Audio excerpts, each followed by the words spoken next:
Good work. New order available. Please access delivery terminal for further information. I'm on it. Welcome back to Death Stranding. Your hard work's paying off, Sam. Thanks to the increase in network capacity, HQ is now in a position to provide you with additional materials and support. Should prove useful. Well, that's good to hear. Now that we have connected this area to the chiral network, we can use it to fabricate equipment, should we need anything when we set back out on the road, such as it is. We'll worry about that later, though. For now, we have our first optional order. Surprise, surprise, this game has optional content. It's these little diamond-shaped deliveries instead of the circular ones. Sam, if you're in the middle of a run and decide you need to secure your cargo temporarily or entrust it to another porter, you'll want to make use of a post box. In addition to cargo, post boxes can also be used to share gear and weapons, if you're so inclined. Now, I'm sure you've used them before, but humor me and build one. Maybe between Capital Knot and that way station. If you're lacking a PCC, I'm afraid you'll just have to scrounge it up yourself. And so begins our introduction into the world of Death Stranding's online features. With this, we are now connected, and we can share our findings with other players. But of course, Die Hardman is going to tell us exactly how, step by To step. build a post box, you'll need to use a PCC. It goes without saying, but if you're not already carrying a PCC, you'll want to fabricate one. Thanks, Captain Obvious. I had absolutely no idea. Sam, you can use that PCC to build a post box. I don't know why he does that. He's going to be doing stuff like that a few more times throughout this playthrough, where Die Hardman is going to tell us that something goes without saying, and then explain it, even though he just said that it goes without saying. Like, maybe that's a translation thing. Maybe in Japanese it makes more sense that he would explain something after saying it goes without saying. I'm not sure. Anyway, we've got our PCC. Let's head out to tutorial land. Sam, assuming you've got your PCC in order, head to the site I designated and build that post box, would you? You should have no trouble finding it if you check your map and compass from time to time. Would you believe me if I told you that this was the last tutorial we are going to have to go through for quite some time? Some folks have been talking about that in the thread for the game. Normally I record a lot of my commentary and video footage in advance, but for this game I actually can't do that. Commentary specifically, for reasons we will actually get into a little later. But some folks have been talking about Die Hardman's propensity for over-explaining the tutorials in this game, even though they are literally on screen. And thankfully we are about to get to the point where it's going to start easing off on that a little. But in the meantime, it is a little frustrating. I can understand why someone would be put off by it. But on the other hand, I do understand. Death Stranding is a very long game. And so, I don't really blame the people responsible for writing all this tutorial stuff for trying to get it out of the way early, so that the other 55 hours of the game isn't full of people explaining things to you step by step. Sam, remember that prolonged exposure to nightfall damages cargo containers. Don't stay out in the rain any longer than you have to.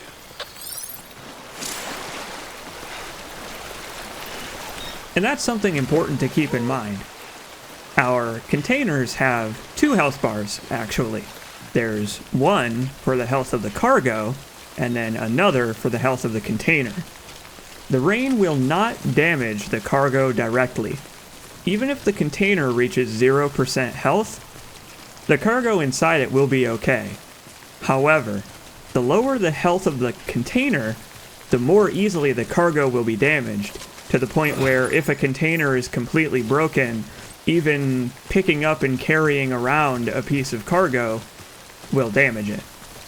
So we need to be careful, because the longer we spend out in the rain, obviously the faster our stuff is going to melt and the easier it will get damaged. I will say though, that it's probably not as bad as you're fearing. There are ways to mitigate it. So it's a time limit, but it's a very soft time limit. Sam, I see you've arrived at the designated site. Good. When you're ready to proceed, activate your PCC. Use it to build a post box within the area I specified. You got it. So occasionally, a delivery destination will be out in the open on the ground. They hardly ever actually do this, but sometimes we'll need to build something in a specified designated area, and in such cases, anywhere inside the circle will work. Now marvel at the wonders of 3D printing technology.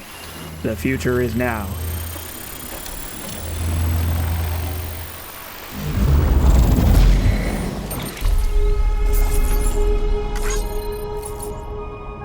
I don't know why they give you a quest completion screen for this. It's not really a quest. It's not really even a delivery. But I guess there has to be some sort of like pomp and circumstance to let you know that you did it properly. I just don't know if what I did really deserves an S rank. All I did was walk down a hill. Still, I guess I'll take the likes. It was worth it to pick up all this lost cargo on the way. So I guess it wasn't for nothing.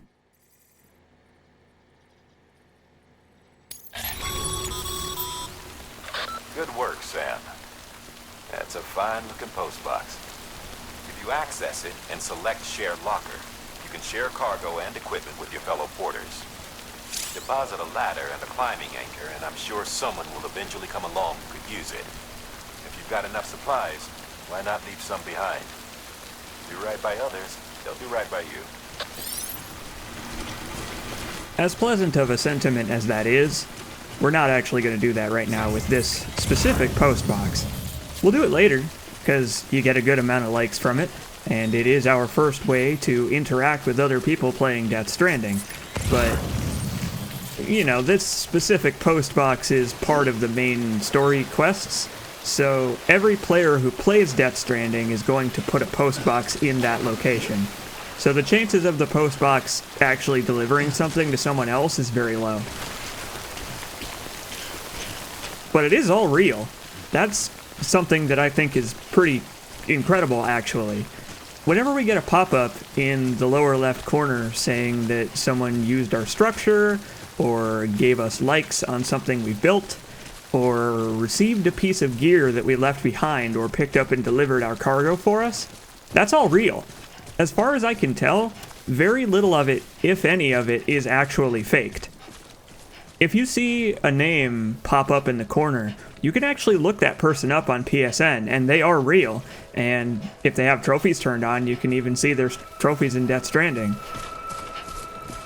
It is remarkable, almost, how tightly knit the online features feel, even though there's thousands and thousands of people involved in every interaction. It really does feel like an interconnected system, even though physically we're running around in this game world by ourselves. And we'll be able to touch more on the online features once we're actually in the online world. You'll see it once we get there, but it's wild.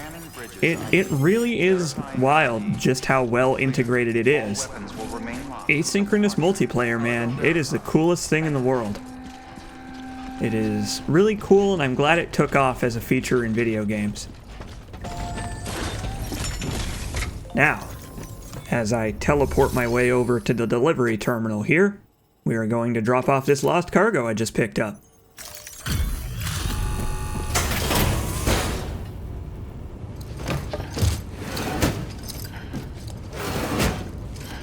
Delivering cargo.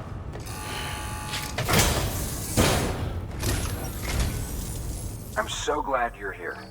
Gotta say, you truly are incredible. Boy, he's sounding better already. That oxytocin works fast, man. We are going to get full likes for delivering this lost cargo because Even though the container was damaged by the rain just a little bit, the cargo itself is fine, and that's what matters. I mean, of course the cargo itself is fine. I'm the great deliverer. Come on now. It's in the name.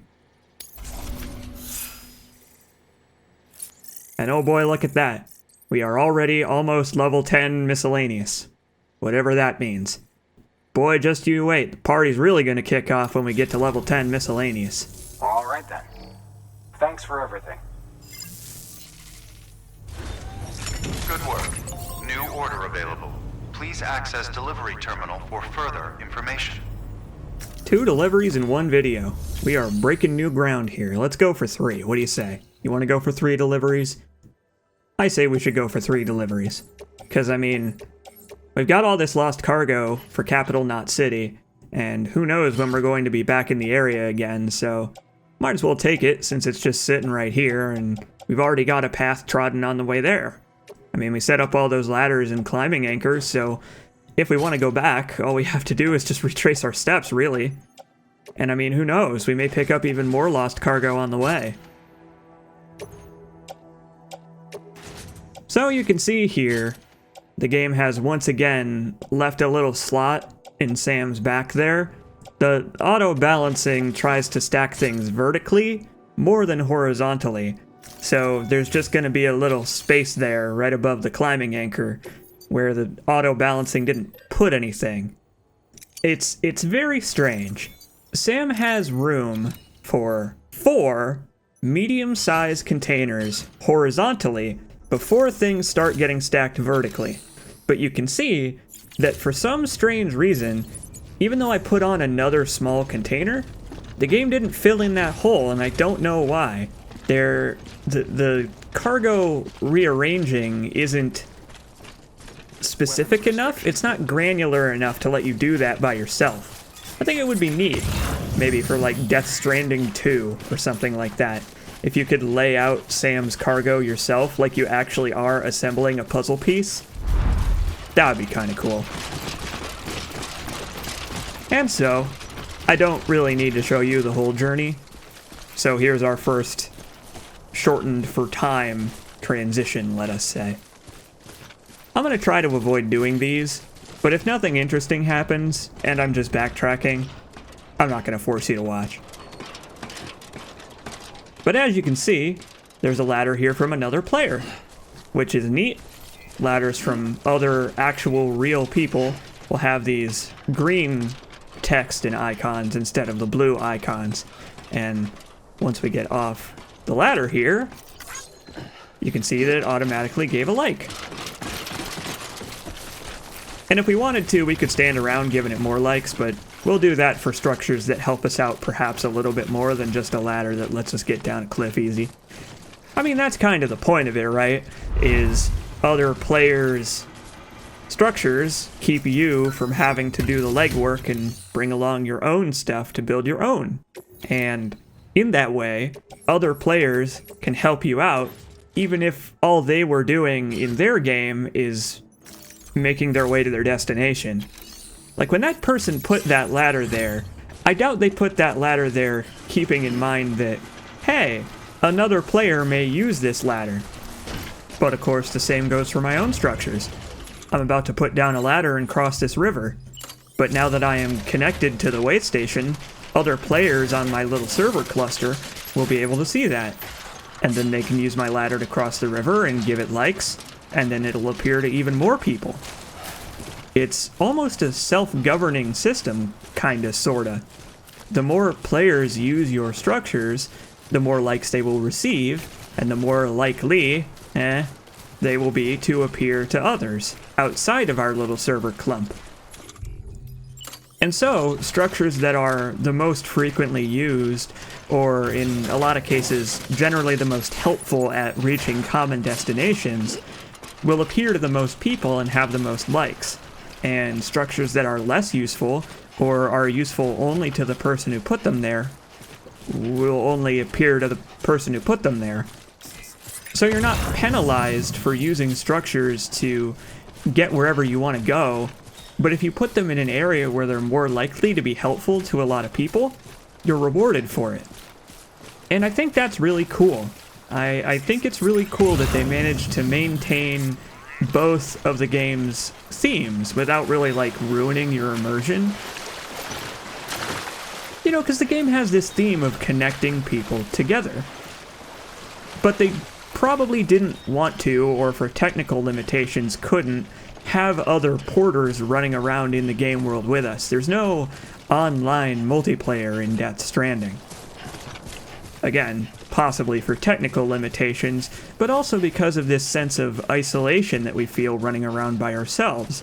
And yet, we still feel like we're not really alone because of the other people, the other real-life people who are embarking on the same journey that we are to accomplish the same goal and deliver the same packages in some cases.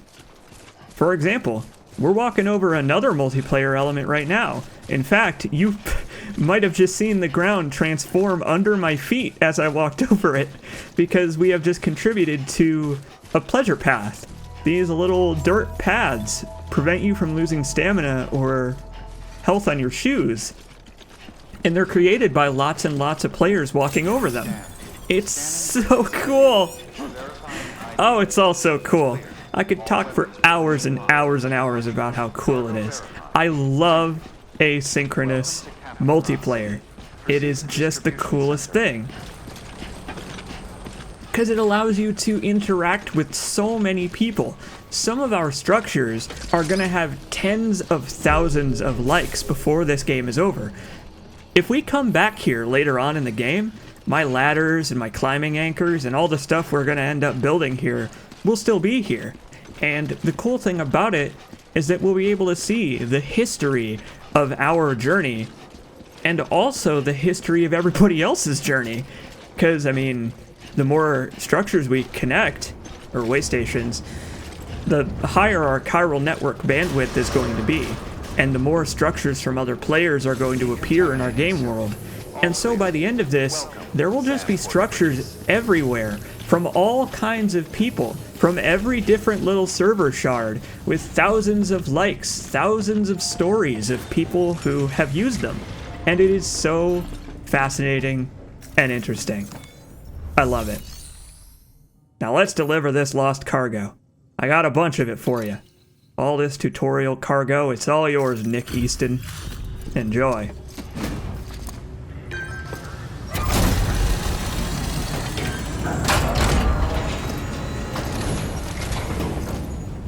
You that new guy? Sam Bridges? Much obliged. Gotta say, I really appreciate you going the extra mile. Hey, it's no problem. It's what I'm here for. Always happy to help out a fellow survivor of the apocalypse. And, by the way, I know I spent most of this episode talking about the online features of Death Stranding and gushing about them and all that stuff, but in the next episode, perhaps, we'll talk about how people actually survive in this world.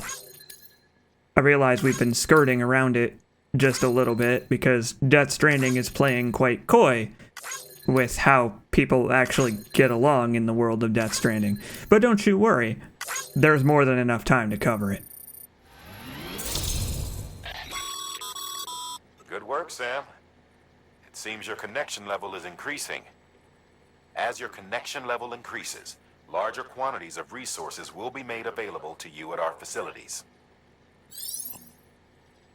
Indeed, in addition to some other benefits. First and foremost, interview data. Interview data is basically lore logs, essentially. We will be going over the interview data. In fact, some of the more important ones I'm just going to read to you out loud during the videos or have them pop up on the screen because they are occasionally pretty pivotal to understanding some of Death Stranding's deeper concepts. But I will find a way to integrate the others into the Let's Play so that if you want to see them, you can read them at the end of the videos or something like that. We won't worry about that right now, though. Because right now, we have reached level 10 miscellaneous. In fact, we blew right past it. Every 10 levels, in 1 point on our Porter level star, we will earn a new title. Hooray! People think of us as a porter who can be relied upon for basic orders, but with time and effort, we may one day be recognized as a true legend. For leveling up our miscellaneous grade, we receive more likes from delivering stuff. It's just a straight up modifier on the amount of likes you receive.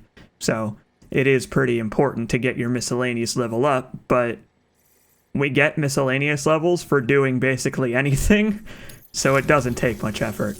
Hey, I got something for you.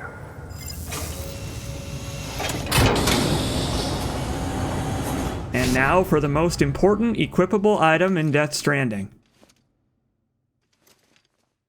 It is a hat.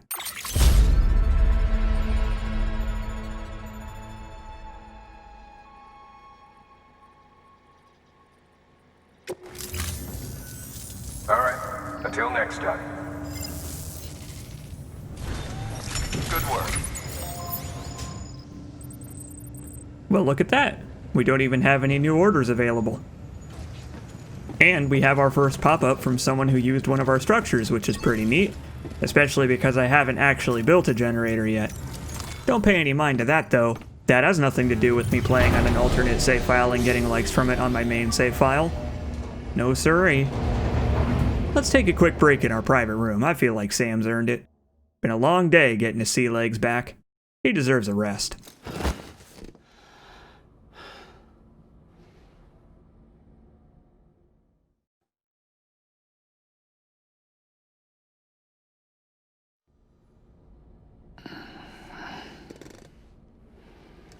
Wakey, wakey.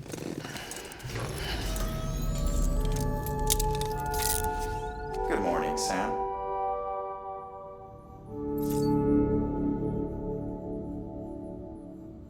Well, now that we are no longer being strangled by tutorials every 5 minutes, we can explore our private room as much as we please. All of its features are open to us now. Obviously, sans stuff we're gonna unlock later on in the game, which I didn't really need to say that. Kind of just makes sense. Starting with our Monster Energy drinks. I mean, who doesn't like drinking 3 cans of Monster as soon as they wake up in the morning? That's what I do, and my heart rate never dips under 180. I wasn't joking, by the way. I actually am going to show you every single can of Monster Energy that I drink in this video game. I mean, the game keeps track of it. We have a stats page we can look at, and it says how many cans of Monster Energy we have consumed. Although I guess it doesn't literally say that. It actually says how many fluid ounces we have consumed. But I think if we put 2 and 2 together, we can come up with how many cans of Monster that measures out to. And of course, over here to the side, we have our fancy new headwear. Although it's pretty much just a normal hat. Maybe it's treated with chiralium so it doesn't melt in the rain. At least it gives Norman Reedus a little bit more head protection, considering he chooses not to cover his face when he goes out in the rain, which seems like it would be a pretty bad idea, unless you are a famous actor and a big portion of the game's capture technology is focused directly on your face. I mean, why would you want to cover up such beauty? God. Just looks so normal. He looks like such a normal guy wearing the hat. He's considering shaving, but you know he's not going to. What would Norman Reedus be without his eternal face scruff? You know he didn't have facial hair in Blade? He never made that mistake again. Alright, that's enough messing around for now. We've got some material to post to Norman Reedus' Instagram. Take that thing off, you'll look ridiculous. The hat does have gameplay effects though, believe it or not. We'll talk about that when we put it on once we're running around in the game world.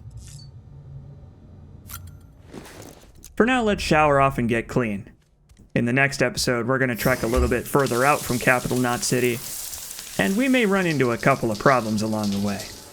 I'll see you next time.